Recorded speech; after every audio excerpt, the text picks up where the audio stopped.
right. Hello, everybody. We're back with another great story. All right. You all saw the headline: Tenant to pay over $500,000 for damages to an apartment building. Let's get into this story. Okay, you guys. This story comes out of Vancouver. And I got this story from Yahoo News. Just go ahead and put my banners up, y'all. Put my banners up. Got this story from Yahoo News, and they had a link on there from CBC News, so I'm guessing they got it from there.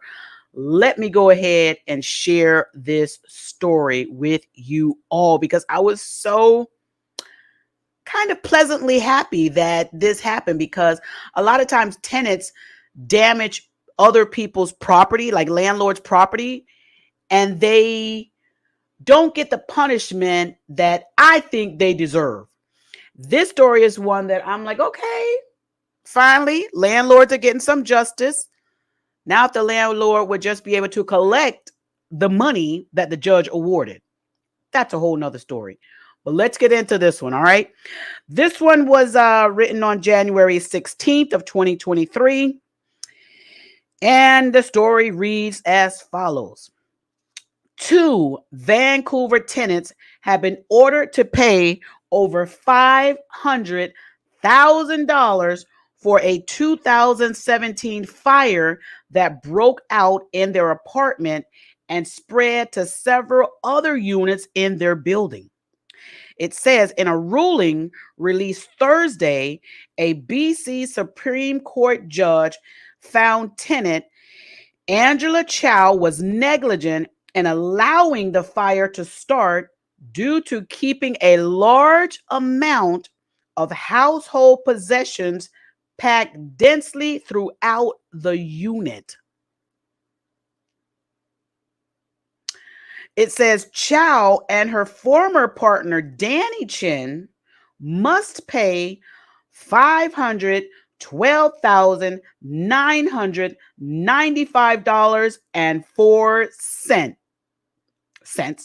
to the owner of the Langora Gardens complex for damages caused. You guys, I'm going to pause right here, and then I'm going to give you a little bit of information as to why it is so important for tenants to be aware that if you're going to no longer be in a property with somebody else, it's best for you to take your name off of it. It is best for you to take your name off of that property. Okay, because it says here in the story, Angela Chow was the one that was negligent for this. Okay, for this fire starting. But it also says that they're also charging her former partner, Danny Chin, for this also, because guess what, guys? His name was still on the lease, even though he wasn't residing in the property. So Danny has now been charged as well. Let me continue this. It says Danny Chin, no longer lived in the apartment at the time, but was still listed as one of the co-tenants in the unit. This is why, you guys, again, like I said, if you are roommates with someone and you decide to move out of the apartment, you must inform the landlord that you're moving out. But not only inform them, get some sort of documentation from the landlord that will indicate that the landlord has removed you from the lease. So that way, if anything happens, you should not be liable. Okay? Let me go on and continue this.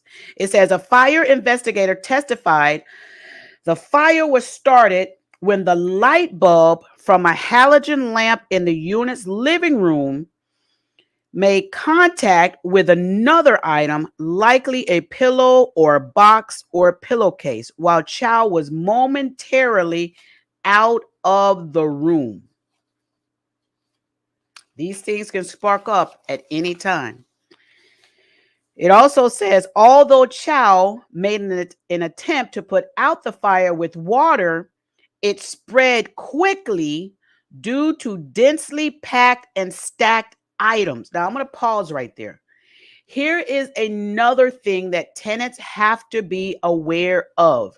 You have to be careful how you place your items in a home, especially if you're storing it, making sure that they're not close to any items that could potentially cause a fire hazard. In her case, according to this story, she had a halogen lamp, which the firefighters are claiming that they're alleging that's what potentially started it, because somehow the halogen lamp could have possibly been too close to something that she had stored next to it. So tenants, all this hoarding that some tenants do, not all of you, but some tenants do, they hoard a lot of stuff. First of all, y'all don't need all that stuff in a house anyway.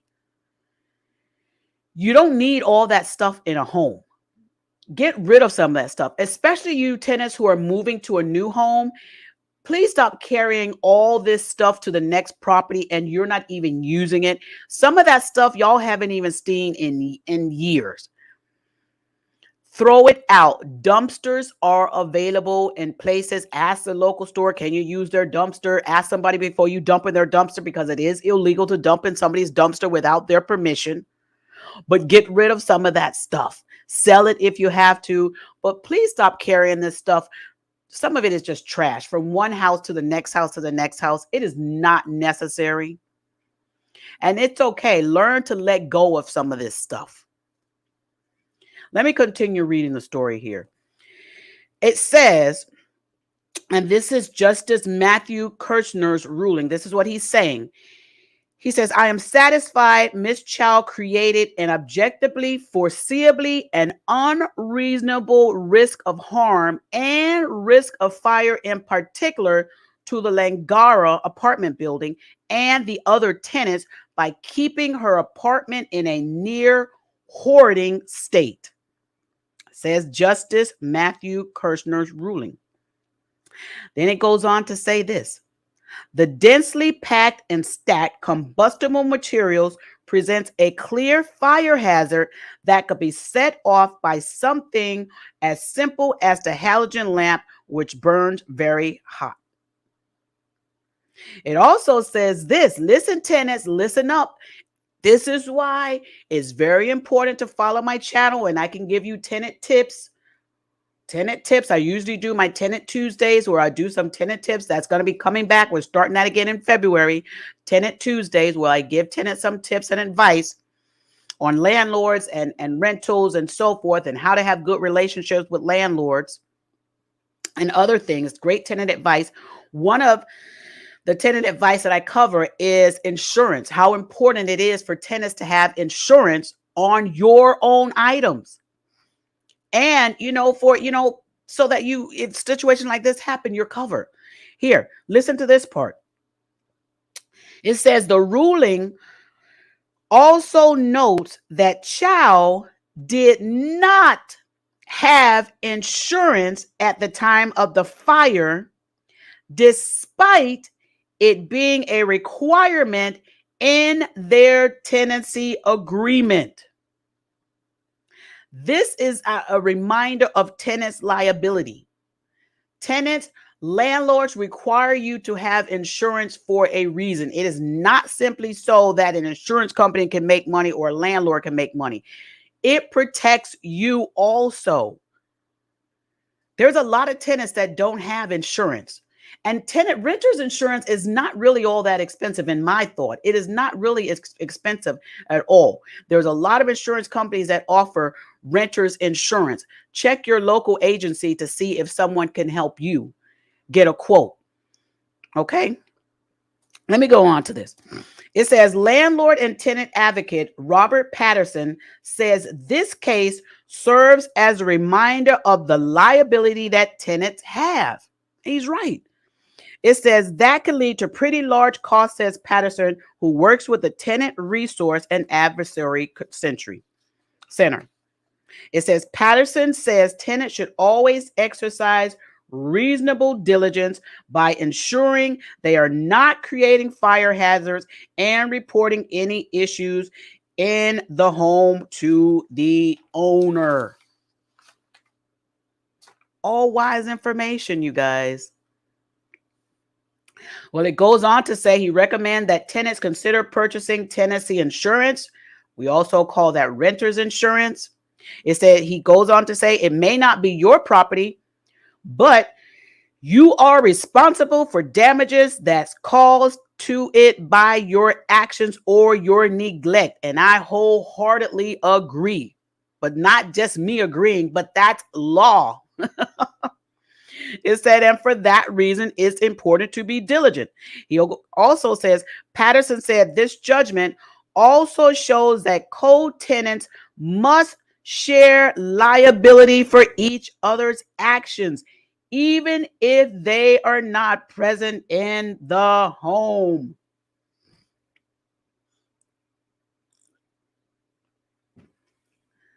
Again, like I said at the beginning, tenants, if you go in with a roommate situation, even husband and wives, if you go in on a joint tenant, both your names are on that lease. If one of you decides to move out and no longer reside in the property, simply calling your landlord up, asking to be released. If your landlord chooses not to release, or if there are stipulations in the lease that will say that the landlord cannot release you from that, then you may want to seek other legal resources to go from there. However, most of the time, if the lease is expiring and is up for renewal, I have had several situations where landlords would say, okay, they're going to take one person off and leave the other on there. Or both parties may have to vacate the property if the landlord chooses that he's not going to separate the tenant names on there. But this is very important for tenants to be aware of this, because just because you leave a place, a home, an apartment building, or even a commercial space that you might be renting, just because you leave does not mean that you're no longer liable if something happens to that property, even though you're not there. Okay. It also says in here, just because you move out, if your name's still on the agreement, you can be liable for what happens there. He says tenants who move residents and don't want this liability should ask the landlord to remove their name from the tenancy agreement or consider ending the tenancy on their own. All right. $500,000 plus that she has to pay, because it said also in the story that the apartment building is also going after lost rent money. And not only does the lady, Miss Chen, Mr. Chow, Miss Chow responsible, not only is she responsible, but Mr. Chen is responsible too. Beware. All right.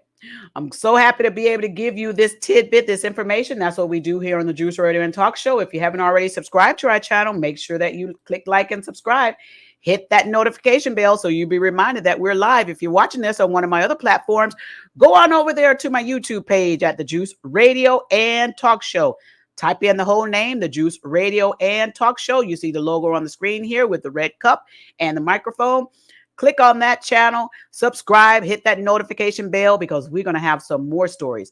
And why do we have these stories on our channel? Not for gossip, but so that you can have lessons learned, so that you can be aware and get some knowledge. What's the lesson in this story? Make sure that if you're a tenant and you're roommates with someone and both your names are on that lease and you move out, make sure that you have your landlord to remove your name from that lease, so that way you will no longer be responsible for matters and situations and things that may occur in that property. Not only that, you'll no longer be responsible for the rent that the landlord is expecting to be paid. There's so much to this. Keep watching this channel, the Juice Radio and Talk Show. We're going to help educate people and get some knowledge out there to everybody, all right? I want to thank our sponsor, Truth and Triumph Ministries, for all the work that they do, helping us to get this platform up and running. Thank you, Truth and Triumph Ministries, for telling people the truth so that they can triumph in life. I also want to give a great big shout out to our other sponsor, Customer Apparel Shop. Thank you, Customer Apparel Shop, for helping us out on this platform as well. If you're someone that's looking for embroidery, whether it be one piece or more, you can contact Israel Mason at Customer Apparel Shop. His direct number is 786 657 7501. Make sure you contact him today. I'm so happy to be able to bring you this information, but I'm going to go for now because I got some more stories I need to cover and bring for y'all, okay? Got some more information. So I'm going to head out for now, but I'll be back. Click that notification bell so that you know when I go live again. All right? Bye for now. Bye.